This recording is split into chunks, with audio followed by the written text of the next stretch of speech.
Hello everyone, welcome to Shubham classes. आज हम लोग बात करेंगे एक नए चैप्टर, एक नए टॉपिक के बारे में जिसका नाम है फर्टिलाइजेशन।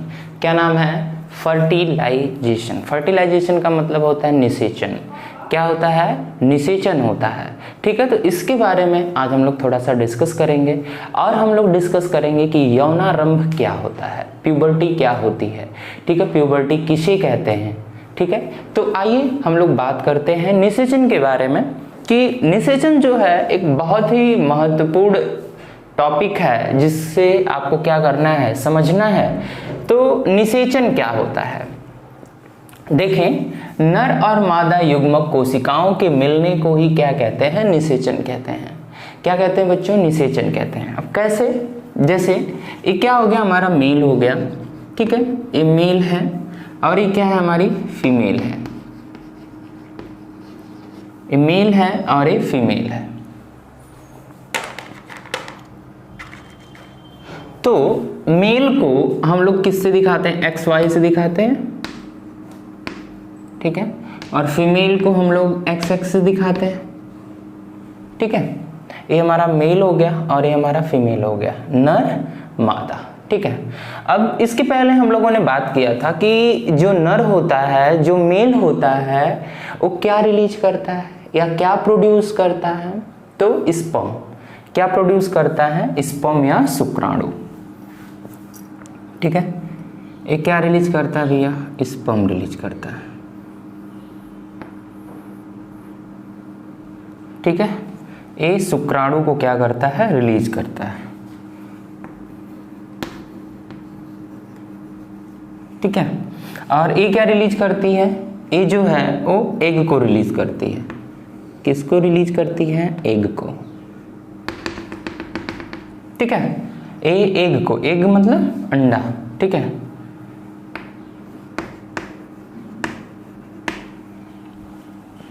अब देखो, मेल हो गया, फीमेल हो गया, ये नर हो गई, ये मादा हो गई। ठीक है, अब नर जो है वो स्पर्म रिलीज करता है और मादा जो है वो क्या रिलीज करती है? एग रिलीज करती है, अर्थात अंडा रिलीज करती है। एग को एक नाम से और जाना जाता है ओव। ठीक है, ओवम। ठीक है ना, तो एग या ओवम, तो ये दो चीजें हैं। अब देखो, स्पर्म यहां से रिलीज हुआ और ओवम या एग यहां से रिलीज हुआ। तो जब यहां से रिलीज हुआ स्पर्म और एग, ये हमारे क्या है? गैमेट्स बोलते हैं। इन्हीं को हम लोग क्या बोलते हैं? युग्मक बोलते हैं। ये हमारा जो स्पर्म है और ये जो हमारा एग है, इसी को हम लोग गैमेट्स या युग्मक बोलते हैं। क्या बोलते हैं? गैमेट्स या युग्मक बोलते हैं। ठीक है, अब देखो, अब यहां से अगर x चला, ठीक है, अगर यहां से x चला तो क्या बना? ठीक है, x, अगर x मिला, x और x मिला, तो आने वाली जो जनरेशन हमारी बनी या जो हमारी पीढ़ी है, जो बेबी आने वाला है, वो कैसा बना? XX। ठीक है, और फिर मान लो XX बना। ठीक है, तो क्या बन गया भैया? ये भी XX बना। ठीक है, लेकिन अगर शुक्राणु में Y क्रोमोसोम जाता है तो क्या बनेगा? XY बनेगा। ठीक है, X और Y बनेगा। तो अगर XX बना, अगर XX बना तो आने वाली जो संतान है हमारी, वो क्या हो जाएगी? लड़की हो जाएगी, अर्थात गर्ल हो जाएगी।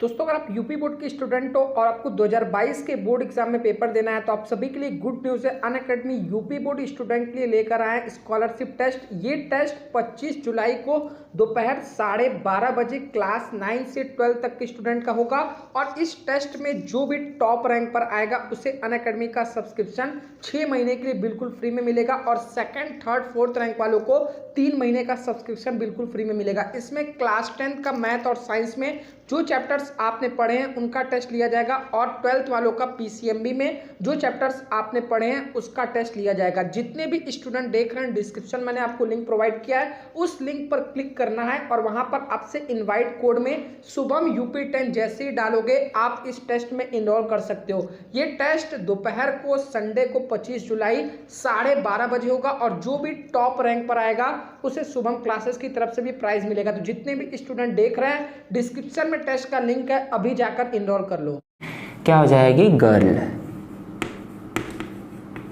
ठीक है, अगर XY बना तो आने वाली जो संतान है हमारी वो क्या हो जाएगी? बॉय हो जाएगी। ठीक है, तो कहने का मतलब ये होता है कि जो फर्टिलाइजेशन है, जो निषेचन है, वो क्या होता है? स्पर्म और एग के मिलने को ही क्या कहते हैं? निषेचन कहते हैं या फर्टिलाइजेशन कहते हैं बच्चों। और जैसे ही फर्टिलाइजेशन होता है उस समय क्या हो जाता है? एक स्ट्रक्चर का निर्माण होता है, जिस स्ट्रक्चर का नाम क्या है? जाइगोट। क्या नाम है बच्चों? जाइगोट नाम है। ठीक है, इसका नाम क्या है? जाइगोट नाम है।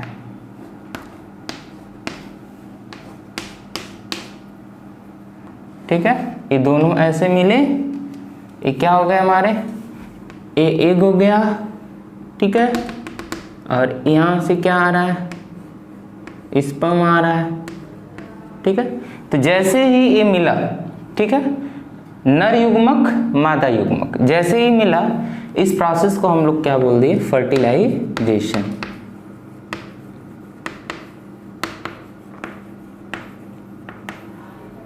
फर्टिलाइजेशन या निषेचन हम लोग इसे बोल दिए। क्या बोल दिए? फर्टिलाइजेशन या निषेचन। ठीक है, और जैसे ही निषेचन बनता है इसके बाद क्या आ जाता है? जाइगोट का निर्माण होता है। किसका निर्माण होता है? जाइगोट का।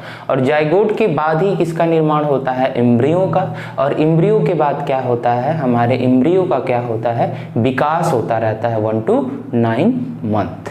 ठीक है, 1 to 9 मंथ। ठीक है, तो ये हमारा क्या हो गया? फर्टिलाइजेशन क्या होता है, ये आपको समझ में आ गया।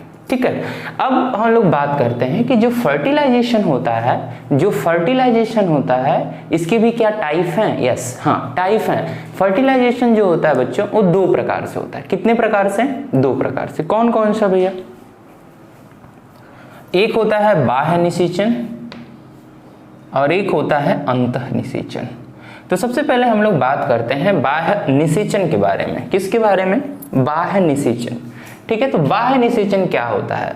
मोस्टली जो बाह्य निषेचन होता है वो किसके अंदर होता है? जो बाह्य निषेचन होता है वो किसके अंदर होता है? जो बाह्य निषेचन होता है बच्चों वो मोस्टली एक्वाटिक एनिमल के अंदर होता है। किसके अंदर? एक्वाटिक एनिमल्स, मतलब जलीय जंतुओं के अंदर। मोस्टली हम लोग कह सकते हैं मेढक ओढक जानते होंगे आप लोग। ठीक है, मेढक, मछली, ये सारी चीजें। ठीक है ना, तो बाह्य निषेचन जो है वो किसके अंदर होगा? एक्वाटिक एनिमल्स के अंदर ज्यादा से ज्यादा क्या होता है? पाया जाता है बाह्य निषेचन। ठीक है, तो बाह्य का मतलब क्या होता है? बाह्य निषेचन का मतलब क्या होता है कि ऐसा निषेचन जो शरीर के बाहर हो, ऐसा निषेचन जो शरीर से बाहर हो उसे बोलते हैं बाह्य निषेचन बोलते हैं, या एक्सटर्नल फर्टिलाइजेशन बोला जाता है। क्या बोला जाता है बच्चों? एक्सटर्नल फर्टिलाइजेशन या बाह्य निषेचन। तो बाह्य निषेचन का मतलब क्या हुआ कि ऐसा निषेचन जो हमारे शरीर से क्या हो? बाहर हो। ठीक है, ऐसा निषेचन जो हमारे शरीर से क्या हो? बाहर हो, उसे बोला जाता है बाह्य निषेचन या एक्सटर्नल फर्टिलाइजेशन। तो हम लोग बात कर रहे थे बाह्य निषेचन के बारे में। तो जो बाह्य निषेचन होता है, इतना तो समझ में आ गया आपके कि जो बाह्य निषेचन होता है ये हमारे शरीर से अगर बाहर होता है। ऐसे बहुत सारे जंतु होते हैं जिनमें क्या होता है? बाह्य निषेचन पाया जाता है। तो जो बाह्य निषेचन होता है, ऐसा निषेचन जो हमारे शरीर से बाहर होता है, उसे क्या बोलते हैं? बाह्य निषेचन। तो मैंने बताया कि जो निषेचन होता है मोस्टली किसके अंदर होता है, एक्वाटिक एनिमल्स के अंदर होता है या जलीय जंतु के अंदर पाया जाता है। तो जलीय जंतुओं के अंदर ये जो निषेचन होता है बच्चों एक समय में होता है, एक समय काल होता है इनका, ऐसा नहीं कि हर समय में वो क्या कर सकते हैं, निषेचन कर सकते हैं, ठीक है, ऐसा नहीं है। इनमें एक समय होता है, ठीक है, कि इस समय में वो क्या करते हैं, अपना निषेचन करते हैं, ठीक है। तो इनका जो समय काल होता है उस समय वो निषेचन करते हैं और ये लोग क्या करते हैं कि अपना जो गैमीट्स होते हैं, इनके जो युग्मक होते हैं, ये जल में बहुत दूर दूर तक क्या होते हैं, फैल जाते हैं, बहुत दूर दूर तक क्या होते हैं, फैल जाते हैं। इनका जो गैमीट्स होता है वो क्या होता है, दूर दूर तक फैल जाता है और दूर दूर फैलने की वजह से इनमें जो फर्टिलाइजेशन होता है इसकी संभावना क्या होती है, थोड़ा रैंडम हो जाती है, अर्थात थोड़ा सा कम हो जाती है, ठीक है, क्योंकि पास पास रहते तो फर्टिलाइजेशन हो जाता, लेकिन दूर दूर रहने से क्या होता है, फर्टिलाइजेशन नहीं हो पाता है, ठीक है। और मान लो फर्टिलाइजेशन हो भी गया तो उनसे जो बड़े जंतु होते हैं, मतलब ये एडल्ट होने तक क्या होते हैं, बहुत कम ही क्या होते हैं, बच पाते हैं, ठीक है। क्यों? क्योंकि इनसे जो बड़े जंतु होते हैं उन्हें क्या करते हैं, ये ईट कर जाते हैं या खा जाते हैं, ठीक है। तो बाह्य निषेचन समझ में आया कि ऐसा निषेचन जो हमारे शरीर से बाहर हो उसे बोलते हैं बाह्य निषेचन। अब हम लोग बात करते हैं अंतः निषेचन के बारे में बच्चों। किसके निषेचन के बारे में? अंतः निषेचन या इंटरनल फर्टिलाइजेशन, ठीक है। ये मोस्टली कहाँ पे होता है, ठीक है, ऐसा निषेचन जो कहाँ पे हो, स्थलीय जंतुओं के अंदर होता है। ऐसा निषेचन जो स्थलीय जंतुओं के अंदर होता है या टेरेस्ट्रियल एनिमल्स के अंदर होता है उन्हें बोलते हैं अंतः निषेचन, ठीक है। अंतः निषेचन उन्हें बोला जाता है और इसमें जाहिर सी बात है कि इसमें जो मेल और फीमेल जो होते हैं इनके अंदर कुछ सेक्स आर्गन होते हैं, कुछ जननांग होते हैं जो क्या होते हैं, बहुत ही महत्वपूर्ण योगदान देते हैं हमारे क्या करने में, निषेचन करने में या फर्टिलाइजेशन करने के अंदर, ठीक है। तो उसमें जो होते हैं दो प्रकार के जननांग पाए जाते हैं, ठीक है। पहला होता है मादा जननांग, ठीक है, और दूसरा होता है नर जननांग, ठीक है।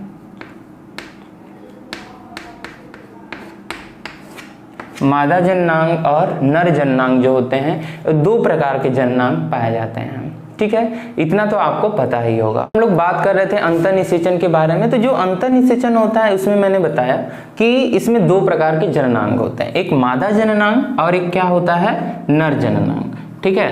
तो मादा जननांग और जो नर जननांग है ये दो क्या है, दो रिप्रोडक्टिव आर्गन होते हैं किसके अंदर, मेल और फीमेल के अंदर, ठीक है।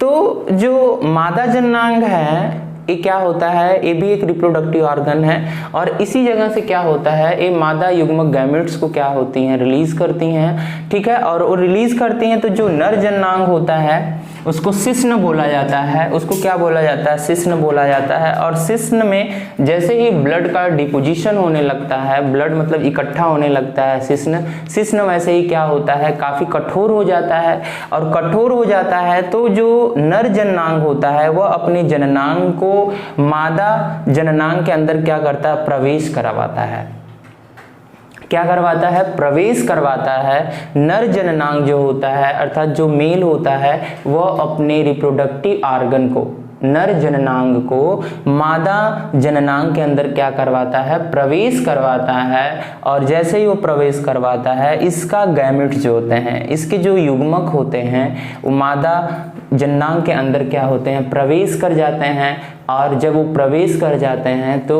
इसके अंदर ही क्या होता है, फर्टिलाइजेशन हो जाता है, निषेचन हो जाता है। तो ऐसे प्रोसेस को हम लोग क्या बोलते हैं, अंतः निषेचन या इंटरनल फर्टिलाइजेशन बोला जाता है बच्चों। क्या बोला जाता है, अंतः निषेचन या इंटरनल फर्टिलाइजेशन बोला जाता है। तो हम लोग बात कर रहे थे निषेचन के बारे में। तो निषेचन आप लोगों को समझ में आ गया होगा। और अब हम लोग बात करेंगे यौनारंभ के बारे में। ठीक है, यौनारंभ का मतलब होता है प्यूबर्टी।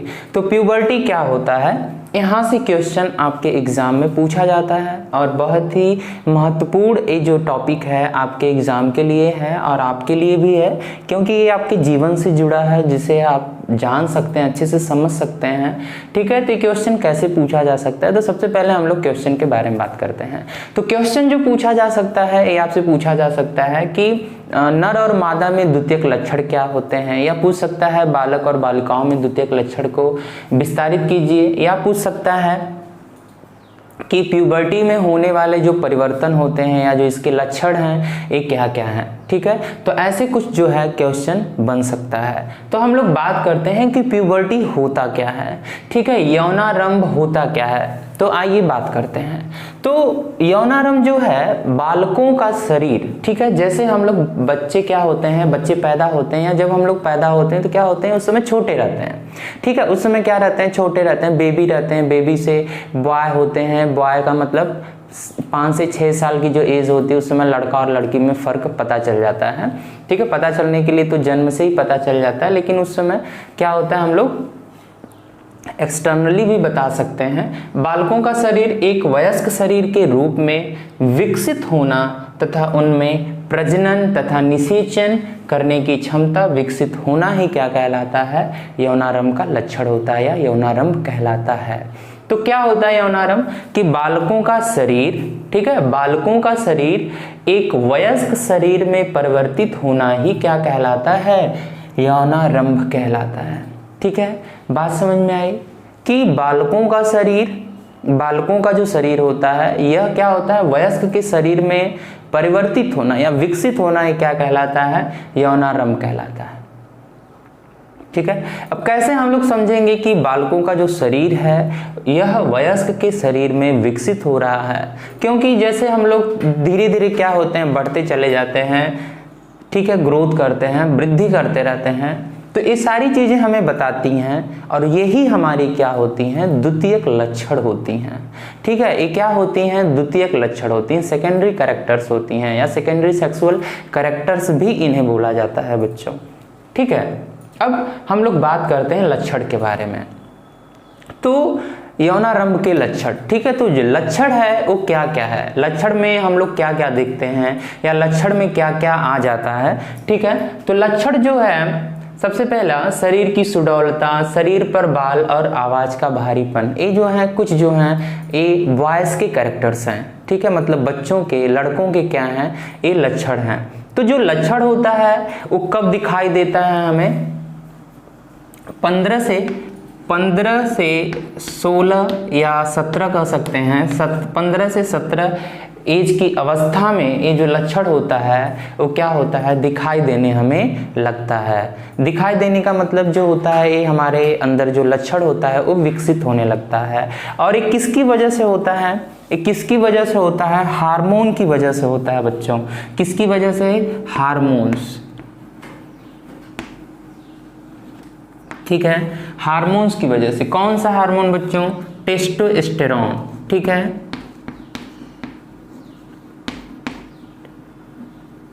ठीक है, टेस्टोस्टेरोन जो होता है वो कहाँ से निकलता है, हमारे टेस्टिस से निकलता है। टेस्टिस से जो निकलता है उसी को हम लोग क्या बोलते हैं, टेस्टोस्टेरोन बोलते हैं। और इसी हार्मोन की वजह से हमारे अंदर क्या होता है, कुछ द्वितीयक लक्षण जो होते हैं वो दिखाई देने लगते हैं। तो सबसे पहला जो हमारा द्वितीयक लक्षण है वो क्या है, शरीर की सुडौलता, मतलब शरीर क्या हो जाना। ठीक है, शरीर के ऊपर क्या हो जाना, मांस चढ़ना। ठीक है, शरीर जो होता है धीरे धीरे भारी होने लगता है, मसल्स जो होती हैं बनने लगती हैं। ठीक है, मसल जो होती हैं वो बनने लगती हैं। तो शरीर की सुडौलता हम लोग इसे ही बोलते हैं कि शरीर पे क्या है ना, मांस चढ़ने लगना। ठीक है, बॉडी जो होती है ग्रोथ करने लगती है। ठीक है, बॉडी जो होती है ग्रोथ करने लगती है और सुडौल होने लगती है, कड़ी होने लगती है बॉडी। ठीक है, तो ये होती है हमारी शरीर की सुडौलता। और शरीर पर बाल आ जाना। ठीक है, जैसे जैसे हम लोग बड़े होते हैं आप लोग देखते होंगे कि आपके शरीर पे क्या होते हैं, हल्के हल्के रोए होते हैं। ठीक है, रोए की वजह से धीरे धीरे क्या होता है कि बाल आने लगता है, जैसे दाढ़ी आना, मूंछ आना, ये क्या होते हैं, ये सारे के सारे जो हैं सेकेंडरी कैरेक्टर हैं या सेकेंडरी सेक्सुअल्स कैरेक्टर होते हैं बॉयज़ के अंदर। ठीक है, हमारे जो जननांग होते हैं, जननांग के ऊपर भी बाल आ जाना। ठीक है, तो कुछ ऐसे जगह हैं हमारे हेयर पे, ठीक है, हमारे हैंड्स पे, हमारे लेग्स पे, इस सारे जगहों पे क्या आ जाना, धीरे धीरे बाल का उगना ही क्या कहलाता है, सेकेंडरी मतलब द्वितीयक लक्षण का क्या है, एक कैरेक्टर है। ठीक है, अब आवाज का भारीपन। ठीक है, अभी देखो हम लोग जब छोटे रहते हैं, जब हम लोग 3 या 4 साल के रहते हैं, तो उस समय हमारी जो आवाज़ है, मतलब लड़कियों और लड़कों की जो आवाज़ है, उस समय कोई डिफरेंस नहीं कर पाता है ना कि गर्ल्स है या बॉयज़। लेकिन जैसे जैसे हम लोग बड़े होते हैं, ठीक है, जैसे जैसे हम लोग क्या होते हैं, बड़े होते हैं, उस समय हमारे जो कैरेक्टर्स हैं, हमारे शरीर में जो परिवर्तन होते हैं, इस परिवर्तन को देख के लोग बता सकते हैं कि ये गर्ल्स है या बॉय है। ठीक है, तो आवाज़ का भारीपन, तो जो लड़के होते हैं उनके अंदर क्या होता है, या जो बॉयज़ होते हैं उनके अंदर क्या होता है, आवाज़ का भारीपन होता है। मतलब धीरे धीरे इनकी आवाज़ क्या होती, मोटी होती चली जाती है। ठीक है, और जब मोटी आवाज़ होती चली जाती है तो किसकी वजह से होता है, ये भी टेस्टोस्टेरोन की वजह से होता है। ये क्या है, एक मेल हार्मोन होता है बच्चों। ठीक है, जो नर के शरीर से ही क्या होता है, निकलता है, और इसका कंसंट्रेशन क्या होता है, ज़्यादा होता है। ठीक है, ऐसा नहीं कि मेल के शरीर से नहीं निकलता, देखो सारे हार्मोन सबके शरीर से निकलते हैं, लेकिन क्या होता है, उसका कंसंट्रेशन होता है ना, किसी का कंसंट्रेशन किसी के अंदर ज़्यादा होता है तो अपना क्या होता है, असर दिखाने लगता है। ठीक है, तो इसी तरह आप लोग देखे होंगे कुछ गर्ल्स ऐसी भी होती हैं जिनके शरीर पे क्या होते हैं, बाल आ जाते हैं। तो ये सारे के सारे जो कैरेक्टर्स होते हैं वो क्या होते हैं, हार्मोनल इफेक्ट होते हैं। क्या होते हैं, हार्मोनल इफेक्ट, मतलब हार्मोन्स की वजह से ही ऐसा होता है। तो शरीर की सुडौलता, शरीर पर बाल और आवाज का भारीपन, ये जो कुछ द्वितीयक लक्षण हैं वो किसके लक्षण हैं, बॉयज के लक्षण है या नर के लक्षण हैं। तो ये सारे के सारे जो हैं यौनारंभ के क्या होते हैं, शुरुआत हैं। ठीक है, और यौनारंभ की वजह से ही ऐसा होता है। तो यौनारंभ आपको समझ में आया। ठीक है, ये क्या था, बॉयज का कैरेक्टर्स था। ठीक है, अब हम लोग बात करते हैं गर्ल्स के कैरेक्टर्स के बारे में। नर का लक्षण हो गया, अब हम लोग बात करते हैं मादा के लक्षण के बारे में। तो यौनारंभ मादा के अंदर भी ऐसे ही होती है जैसे नर के अंदर होता है। ठीक है, तो बालकों या बालिकाओं का शरीर एक वयस्क शरीर के रूप में विकसित होना तथा उनमें प्रजनन करने की क्षमता विकसित होना या जनन करने की क्षमता विकसित होना ही क्या कहलाता है, यौनारंभ या प्यूबर्टी का लक्षण होता है या प्यूबर्टी कहलाता है। ठीक है, अगर हम लोग गर्ल्स की बात करें, अगर हम लोग बालिकाओं की बात करें, तो बालिकाओं के अंदर जो प्यूबर्टी का जो लक्षण होता है दोस्तों, वो 11 से 14 वर्ष की एज में 11 से 14 वर्ष की एज में क्या होता है, दिखाई देने लगता है। ठीक है, तो 11 से 14 वर्ष की एज में क्या होता है, दिखाई देने लगता है इनका प्यूबर्टी। ठीक है, या यौनारंभ के जो लक्षण हैं इनके अंदर क्या होता है, दिखाई देने लगता है।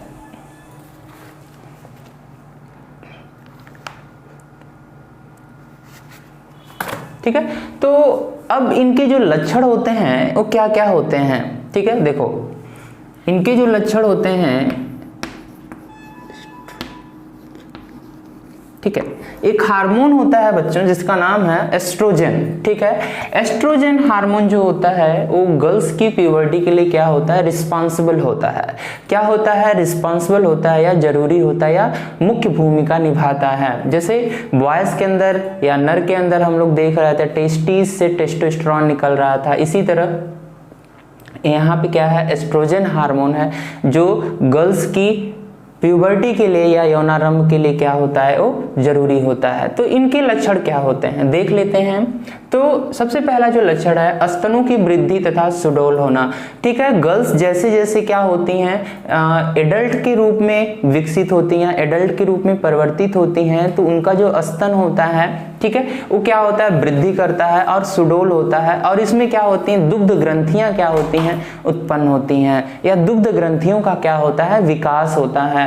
ठीक है, दूसरा जो कैरेक्टर्स होता है ये क्या है, मासिक स्त्राव का प्रारंभ होना। ठीक है। मासिक स्राव का प्रारंभ होने कहने का मतलब जैसे गर्ल्स 11 से 14 वर्ष की एज में क्या करती हैं, प्रेजेंट होती हैं, उपस्थित होती हैं, जाती हैं, वैसे ही इनके अंदर क्या होता है, मंथ साइकिल जो होती है वो क्या करती है, रन करने लगती है।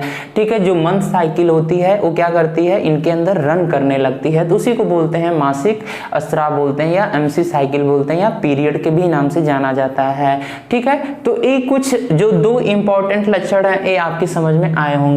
अब तीसरे लक्षण के बारे में हम लोग बात करते हैं, स्वभाव में शीतलता तथा आवाज का महीन होना या पतला होना।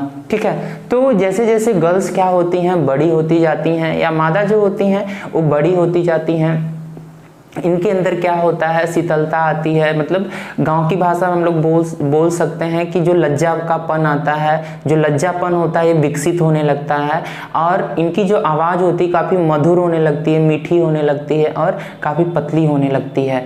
ठीक है, तो और नेक्स्ट जो कैरेक्टर्स है हमारा 4 कैरेक्टर्स जो है वो क्या बता रहा है, जननांगों आदि के आसपास बालों का उगना। ठीक है, कुछ ऐसे अंग होते हैं फीमेल के पास भी और मेल के पास भी जहाँ पे क्या होते हैं, उनके बाल क्या होते हैं, उगने लगते हैं या आ जाते हैं। ठीक है, तो जननांगों आदि के आसपास, जो फीमेल का जो जननांग होता है, जो रिप्रोडक्टिव आर्गन होता है, इसके आसपास क्या होता है, बालों का उगना। नेक्स्ट जो लक्षण है हमारा, बाह्य जननांगों आदि का समुचित विकास, बाह्य जननांगों आदि का समुचित विकास होना। ठीक है, तो ये बता रहा है कि जो बाहर से जो जननांग होते हैं, ठीक है, जो बाह्य जननांग होते हैं उनका क्या हो जाना, समुचित विकास हो जाना, अर्थात इनका पता चलना कि हाँ यहाँ पे कुछ है या यहाँ पे कोई आर्गन्स या अंग है। ठीक है, तो ये सारी चीजें क्या होती हैं, द्वितीयक लक्षण जो है वो बताती हैं किसके, फीमेल के बारे में। ठीक है, तो इतना आपको समझ में आया होगा कि यौनारंभ क्या है। बच्चों ये बहुत ही इंपॉर्टेंट टॉपिक है और बहुत ही इंटरेस्टिंग टॉपिक इसलिए है क्योंकि ये आपके लाइफ से क्या है, आपके जीवन से क्या है, जुड़ा है। ठीक है, तो उम्मीद है कि ये जो आज का लेक्चर है आपको बहुत ही अच्छा लगा, और आपको अच्छा लगा होगा तो प्लीज़ इस वीडियो को लाइक कर दीजिएगा और हमारे चैनल को सब्सक्राइब कर दीजिएगा। ठीक है, जब तक आप इस चैनल को सब्सक्राइब नहीं करेंगे तो जैसे ही नई वीडियो अगर बनता है तो आपको नोटिफिकेशन या मैसेज के थ्रू पता नहीं चल पाएगा। ठीक है, तो इसलिए आपको चैनल को सब्सक्राइब करना ज़रूरी है। ठीक है, तो तब तक के लिए best of luck and all the best.